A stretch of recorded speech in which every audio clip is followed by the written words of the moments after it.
नमस्कार, मेरा नाम है मनीष गिरधानी और आप देख रहे हैं द हिंदी। इस समय सबसे महत्वपूर्ण पूरे भारत में इस समय चर्चा है भारतीय छात्र जो यूक्रेन में फंसे हैं उनके भारत आने की। और झाबुआ के थानला की रहने वाली कशिश संजय चौधरी थानला अपने घर पर पहुंची हैं। किन हालातों में वो यहाँ पर पहुंची और उन्होंने यूक्रेन में किस तरह के हालात देखे उनसे जानते हैं। कशिश, यूक्रेन में आप जो शहर है यूक्रेन का, कब से वहाँ पर रह रही थी? 3 साल हो गए थे मुझे वहाँ रहते हुए। टर्नोपिल में रहती थी मैं। क्या किस चीज़ के लिए आप वहाँ पे गई? मैं वहाँ पे MBBS की पढ़ाई कर रही थी टर्नोपिल नेशनल मेडिकल यूनिवर्सिटी से। सबसे पहले आपको ये कब पता लगा वहाँ पे कि युद्ध होने वाला है या युद्ध शुरू हो गया है? इंडियन न्यूज़ की वजह से और यूक्रेन में भी न्यूज़ आ रही थी कि 20 फ़रवरी तक हमें पता चला था कि युद्ध होने वाला है, लेकिन ऐसी भी न्यूज़ आ रही थी कि रशिया ने वापस अपनी ट्रूप्स हटा दी है।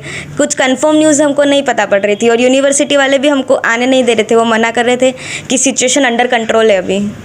कशिश, जब पहली बार वहाँ पे तुमने सुना कि युद्ध हो रहा है और जब तुम अकेली वहाँ पे रही, कई दूसरे छात्र भी होंगे, किस तरह का माहौल, डर लग रहा था आपको? बहुत डर लग रहा था हमें कुछ समझ नहीं आ रहा था कि हम घर पहुँचेंगे कि नहीं, ये भी हमें पता नहीं पड़ रहा था।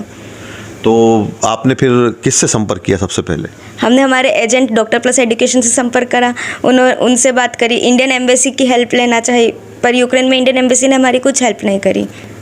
कैसे पहुंचे फिर आप मतलब यहाँ तक आने का जो रास्ता था वो कैसे तय हुआ? फिर हमारे एजेंट ने हमको बस करवाई और टर्नोपिल से हम बॉर्डर के लिए निकले बस द्वारा। लेकिन ट्रैफिक बीच में इतना था कि 40 किलोमीटर पहले ही हमको बॉर्डर से दूर छोड़ दिया बस ने। तो फिर वहाँ से हम पैदल गए 40 किलोमीटर बॉर्डर तक। कितने लोग थे आपके साथ? हम बस में टोटल 90 थे। तो पैदल जब गए तो कितने लोग आपके साथ थे? मेरा 15 का ग्रुप था पूरा। हम 15 लोग साथ में चल रहे थे। तो वहाँ से फिर कहाँ पहुँचे आप पैदल चल? हम बॉर्डर पे पहुँचे यूक्रेनियन की। उसके बाद क्या हुआ? उसके बाद फिर यूक्रेनियन आर्मी हमको बॉर्डर क्रॉस नहीं करने दे रही थी। वहाँ पे हम लोग पूरा दिन पूरी रात वहीं -12 का टेम्परेचर था, बारिश आ रही थी, बहुत ठंडी लग रही थी, लेकिन हमको यूक्रेनियन आर्मी ने गन पॉइंट पे रखा था। हमारे पे कार चढ़ा रहे थे वो लोग, हमको आगे बढ़ने ही नहीं दे रहे थे वो लोग। तो इस तरह की परेशानियां जब आपने वहाँ देखी तो क्या मन में विचार आया आपको? भारत की याद आई उस समय या परिवार की याद आई? कैसा लगा आपको? उस टाइम तो बस हमको ऐसा लग रहा था कि ना अब हम इंडिया आ पाएंगे ना अब हम यूक्रेन में बचेंगे। मीन्स कुछ हमारे पास कोई रास्ते ही नहीं दिख रहे थे।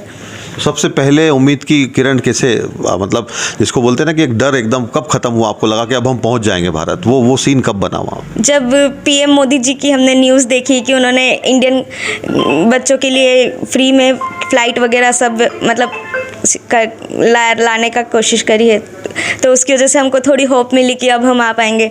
फिर इंडियन एम्बेसी पोलैंड में उन्होंने हमको हेल्प करी, उनके न्यूज़, उनके मैसेजेस, कॉल्स से हमको थोड़ा और होप मिला। तो जब भारत आप जब शुरू हुई आपकी यात्रा भारत के लिए, तो कैसे आप मेन जो स्टेशन है वहाँ तक कैसे पहुँचे और वहाँ से फिर कैसे इंदौर और इंदौर से थानला तक कैसे आए? हमको पोलैंड एम्बेसी ने एयरपोर्ट तक छोड़ा था। एयरपोर्ट पे हमको फुल सिक्योरिटी दी थी उन्होंने। हमारे आगे और पीछे दोनों तरफ पुलिस की गाड़ी चल रही थी। फिर उसके बाद पोलैंड से हम लोग फ़्लाइट में बैठे, इंडिगो फ़्लाइट इंडियन गवर्नमेंट हमको लेने आई थी। फिर वहाँ से हम लोग दिल्ली पहुँचे। दिल्ली में भी हमारा वेलकम हुआ। फिर दिल्ली से इंदौर की फ़्लाइट में, और इंदौर से फिर इंदौर पे पापा मम्मा लेने आ गए थे, तो उनके साथ में फिर घर आ गए। तो जब आप यहाँ पे थानला पहुँची या भारत में जब इंटर हुई तब खुशी हुई आपको? बहुत खुशी हुई। तब ऐसा लगा कि अब तो बस एकदम सेफ है, घर पे आ गए। तो ये जो पूरा एक सिनारियो देखें अगर युद्ध का हम लोग, तो युद्ध के दृश्यों को देखने के बाद आप जब भारत लौटी बीच में, तो इस बीच में इस पूरे जो घटनाक्रम में भारत सरकार के लिए किस तरह के विचार मन में आए आपके? कि मोदी जी है तो सब मुमकिन है। आज वो है तो उनकी वजह से ही मैं यहाँ पे अपने घर वालों के साथ उनके साथ हूँ और बहुत खुश हूँ। मैं बस मोदी जी से यही रिक्वेस्ट करना चाहूँगी कि जो भी बच्चे वहाँ पे फंसे हुए उनको भी जल्द से जल्द निकाल कर यहाँ लाएँ।